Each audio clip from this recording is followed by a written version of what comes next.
चलो तो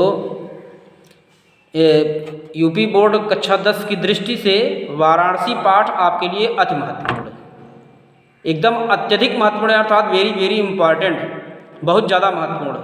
इसलिए मैं इसको आप सबसे पहले इसको विस्तार से मैं आपको पढ़ा दे रहा हूँ, तो इसको आप ध्यान से पढ़ लीजिए, इसका हिंदी में अर्थ जान लीजिए। उसके बाद इसके जो संस्कृत के प्रश्न हैं, इन संस्कृत के प्रश्नों का उत्तर आप अपने से लिख के आइए, फिर बाद में जो चीज़ नहीं समझ में आएगी उसको हम फिर से समझाएंगे, ठीक। तो चलिए, पहला पैराग्राफ है, वाराणसी नामक पाठ में संस्कृत भाषा में वाराणसी उस नगर की विशेषताओं का वर्णन किया गया है कि वाराणसी नगर में कौन कौन सी ऐसी चीज़ें हैं जिसके लिए वाराणसी नगर का नाम पूरे भारत में ही नहीं अपितु पूरे विश्व में प्रसिद्ध है। उसी प्रसिद्धि अर्थात उसी स्थान, उसी वस्तुओं की विशेषता यहाँ पर बतलाया कि गंगा नदी है, गंगा नदी का पावन तट है, इसके लिए विख्यात है। और वाराणसी नगरी में 3 विश्वविद्यालय हैं, इसलिए भी वह जाना जाता है। वहाँ की रेशमी साड़ी है, रेशमी साड़ी के लिए भी बनारस जाना जाता है। और कह रहा है कि जो है वहाँ पर मरना भी, काशी के तट पर मरना या मरे लोगों को ले जा करके वहाँ पे दाह संस्कार करना या जलाना भी, कहते हैं वहाँ जलाने से व्यक्ति को स्वर्ग हो जाता। तो इतनी ढेर सारी विशेषताएं हैं, उन्हीं विशेषताओं का उल्लेख संस्कृत में दिया है। तो हम लोग धीरे धीरे संस्कृत पढ़ते हुए हिंदी में अर्थ जानने का प्रयास करेंगे।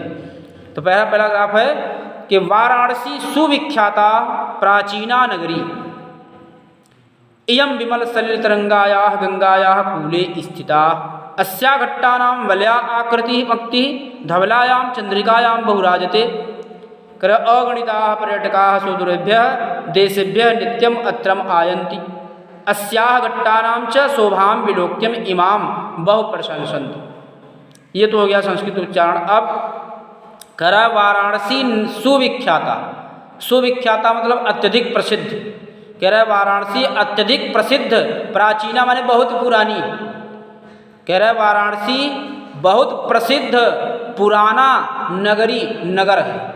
वाराणसी बहुत अत्यधिक प्रसिद्ध पुराना नगर है। ठीक है, इयम विमल सलिल, विमल माने पवित्र, विमल माने पवित्र या निर्मल कह सकते हैं, और सलिल माने जल, और तरंगा या तरंग, जल की तरंगे जो उठती हैं वो तरंगों की वह है कि जो है इयम यह अर्थात बनारस, कह रहे वाराणसी विमल पवित्र या निर्मल सलिल जल तरंगाया तरंगों वाली, कह रहे यह पवित्र जल के तरंगों वाली गंगाया माने गंगा के, अर्थात षष्ठी व्यक्ति एक वचन कह रहा है कि जो है गंगाया गंगा के कूले माने तट पर, कूले में सप्तमी व्यक्ति एक वचन अर्थात अधिकरण कारक में पर। तो कह रहा है इयम विमल सलिल तरंगाया गंगाया कूले स्थिता, यह पवित्र या निर्मल जल के तरंगों वाली गंगा के, कह रहा गंगा के तट पर, कूले माने तट पर, स्थिता माने स्थित है।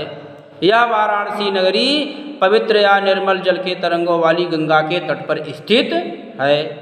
कह रहा अस्या घट्टानाम वलया आकृत, कह रहा अस्या घट्टानाम इसके घाटों पर, कह रहा इसके घाटों, कह रहा अस्याह घट्टा नाम अर्थात षष्ठी व्यक्ति बहुवचन, कह रहा इसके घाटों के, कह रहा इसके घाटों के वलय आकृति, वलय आकृति माने घुमावदार, ऐसे घुमावदार, ऐसे जैसे चंद्रमा होता है, बात समझ गए, ऐसे घुमावदार। तो कह रहा है कि इस तरह से, कह रहा है इसके घाटों के, कह रहा है कि जो है वलय आकृति के, कह रहा है वलय आकृति के घुमावदार आकृति के, पंक्ति माने पंक्ति में, धवलायाम माने सफ़ेद सफ़ेद, चंद्रिकायाम छोटी छोटी चंद्रिकाएं अर्थात चंद्रमा का प्रतिबिंब, जैसे चंद्रमा ऊपर है लेकिन पानी में उसकी छोटी छोटी चंद्रिकाएं अर्थात उसका छोटा छोटा प्रतिबिंब कई तरह से दिखाई पड़ता।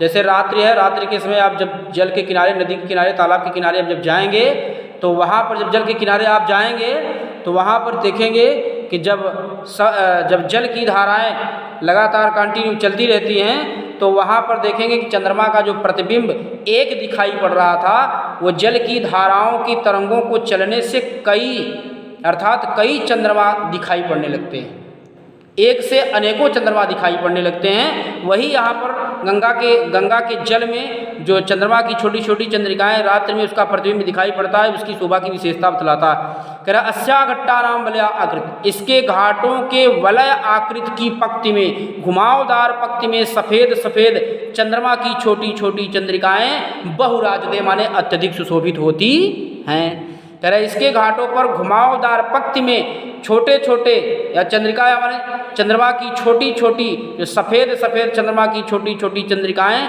बहुराजते माने बहुत अत्यधिक सुशोभित होती हैं। कर अगणिता पर्यटका सुदूरेभ्य, अगणिता माने असंख्य, जिसकी कोई गणना न की जा सकती।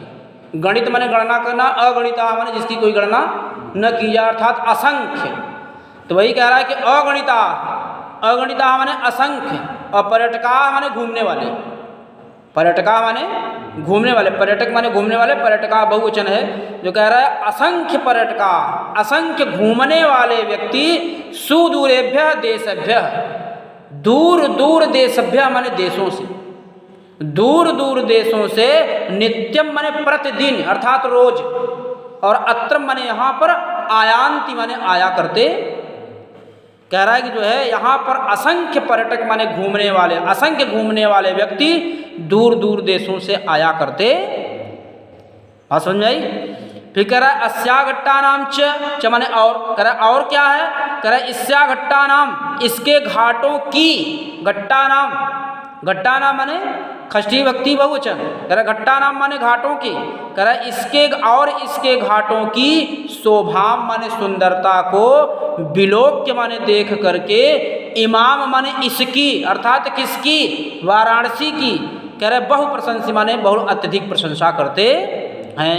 कह रहे इस और इसके घाटों की शोभा को देख करके इमाम बहु प्रशंसन्ति, इसकी बहुत अत्यधिक प्रशंसा करते हैं या बड़ाई करते, किसकी, बनारस की। तो इसकी पहली दो लाइन में विशेषता बतलाया कि वाराणसी अत्यधिक प्रसिद्ध करा जो है पुराना नगर है।